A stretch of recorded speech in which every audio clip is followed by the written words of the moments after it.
진의하는 국민 여러분, 주정환입니다. 오늘은 아들아 천국에서 만나자 김태식 성도님의 간증과 함께 하겠습니다.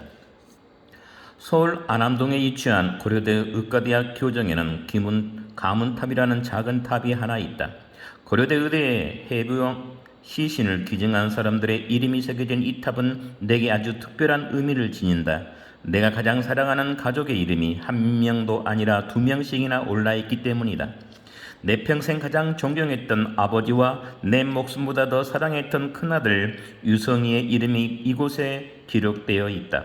아버지는 지난 1999년 3월에 숙환으로 자쿠하셨고 바로 두 달 후인 1995년 5월에는 유성이가 백혈병에 걸려 하늘나라로 떠났다.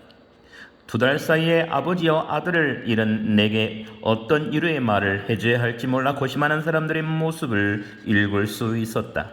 그러나 나는 슬픔 가운데서도 주님이 주신 소망이 있기 때문에 슬픔에 지지 않고 견딜 수 있었다. 특별히 유성이가 떠났던 그날을 나는 바로 어제 일처럼 생생하게 기억할 수 있다. 고통과 눈물의 투병 생활에 종집을 찍은 1999년 5월 24일 2년 6개월째 백혈병과 싸운 아들 유성이의 폐는 엑스레이로 찍었을 때 거의 남아있지 않았다. 보내기 싫었지만 아들과 헤어져야 할 때가 가까이 왔음을 알 수 있었다. 17년간 아버지와 아들로 이 땅에서 맺은 인연이 끊어지려는 순간이었다. 유성아, 오늘 천국에 가야 될 것 같아. 아빠, 꼭 지금 가야 돼요? 나도 보내기 싫지만 그건 내가 할 수 있는 일이 아니란다. 하나님께서 오늘 너를 부르시면 당당히 가라. 그곳은 너처럼 피멍든 몸으로 들어가는 곳이 아니야. 나중에 우린 깨끗한 몸으로 다시 만날 거야. 네, 아빠, 나중에 오세요. 그것이 17 나이에 이 땅을 떠나는 아들과 아비인 나의 인사였다. 잠시 아들 여행이라도 보내듯 우리의 인사는 그렇게 편안하고도 덤덤했다. 물론 말로 표현을 못할 슬픔이 내 가슴을 가득 채웠지만 그건 세상 사람들이 말하는 절망이나 좌절은 아니었다. 이 세상에서는 더 이상 아들을 볼 수 없다 해도 언젠가 우리가 다시 만날 수 있다는 천국을 향한 커다란 소망이 있었기 때문이다. 죽음 앞에서도 소망을 품을 수 있는 믿음은 내게 주신 하나님, 나는 그런 생명의 하나님을 어린 시절부터 만날 수 있었던 복 있는 사람이었다. 우리 집안은 신앙인에게 필요한 모든 것을 갖췄다고도 할 수 있을 것이다. 아버지가 신학을 하셨고 어머니는 권사 누님과 삼촌 또한 신학을 공부한 명실공히 신앙과 신학 분위기로 가득한 집안이었다.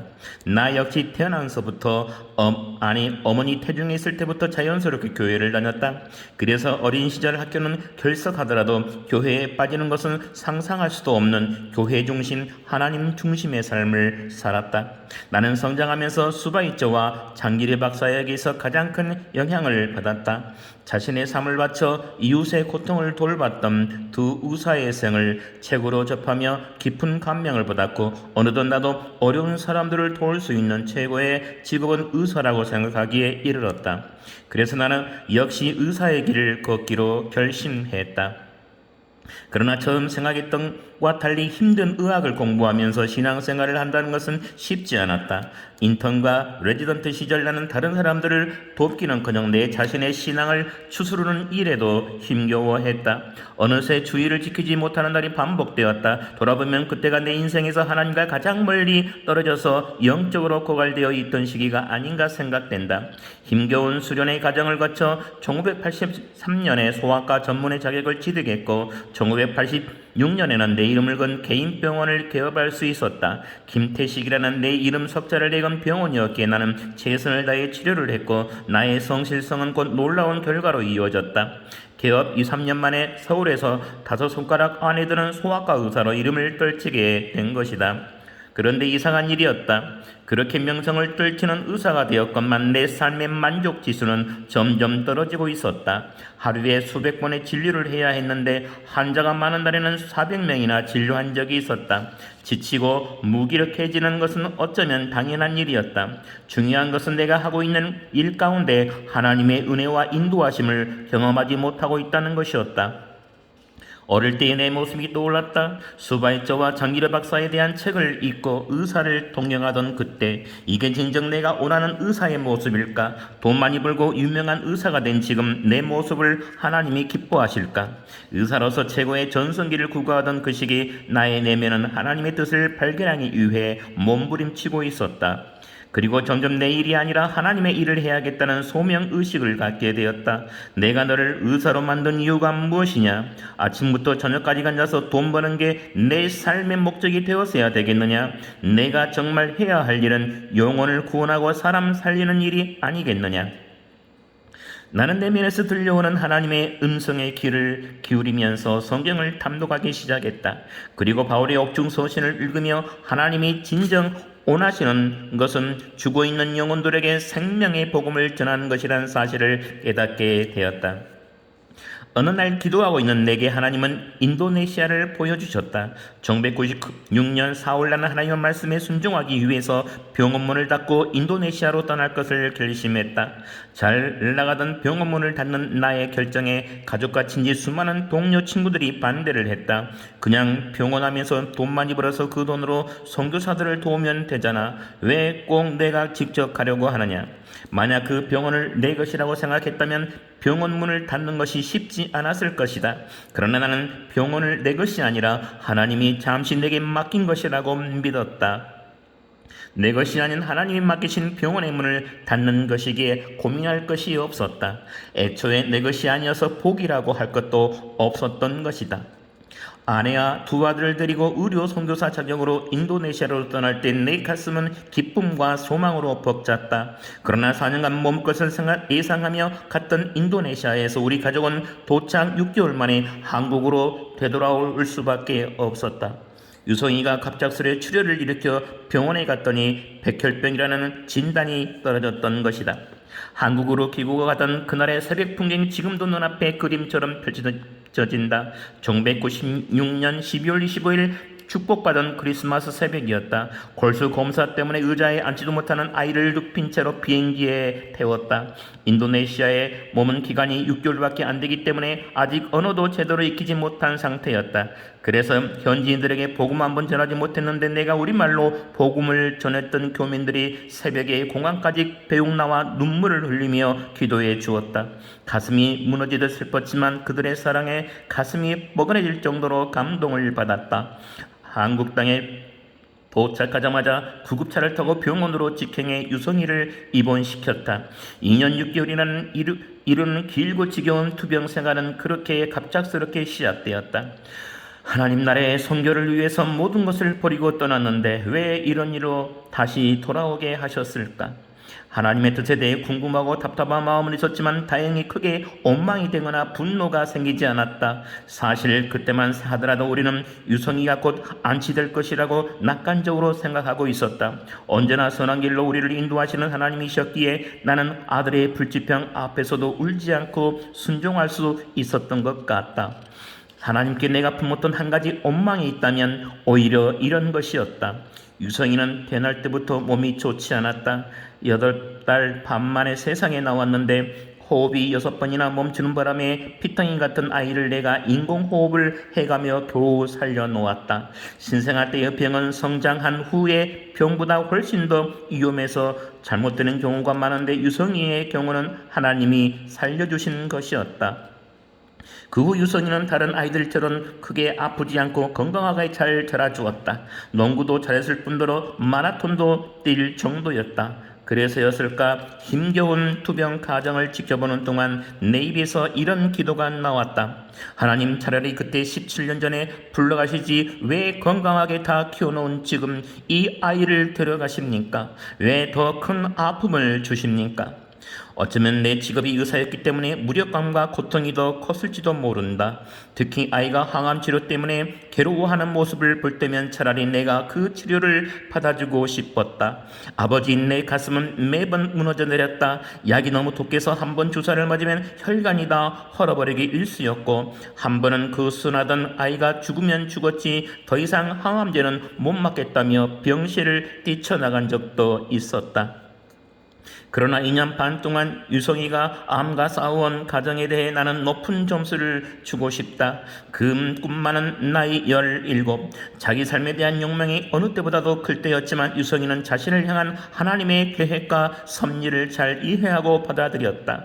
죽는 그날까지 절망하거나 괴로워하기보다는 밝게 웃는 모습을 더 많이 보여준 아이였다. 유성이 덕분에 남은 가족들 역시 하나님을 원망하기보다는 믿음으로 하나가 될 수 있었다. 우리 가족의 유일한 희망이었던 골수 공여자를 찾는 일이 실패로 돌아가고 유성이의 병이 재발했을 때였다. 세상을 떠나기 일주일 전 유성이가 이런 말을 했다. 어머니 아버지 저 때문에 고생 많으셨어요.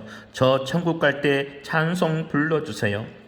얘가 왜 이런 말을 할까 싶었지만 지금 생각하면 이 세상에서 자신에게 주어진 날이 얼마 남지 않았다는 것을 아들은 알고 있었던 것 같다. 대견했던 아들을 생각할 때마다 나는 아들에게 고마운 마음이 든다. 어린 나이였지만 아들은 어른인 내게 많은 가르침을 주고 세상을 떠났다. 아들과 함께 인생의 깊은 아픔을 경험하고 나서 웬만한 고통에는 흔들리지 않게 되었고 남은 생을 바라보는 시각도 바뀌었다. 모든 것이 아들 유성이가 나와 우리 가족에게 남기고 간 선물이라고 생각하며 하나님께 감사한 마음을 갖는다. 언젠가 유성이가 살아있을 때 내게 한 얘기가 있다. 아버지는 돈 버는 의사하지 마시고요. 이왕이면 소외되고 불쌍한 사람들 돕는 의사가 되세요.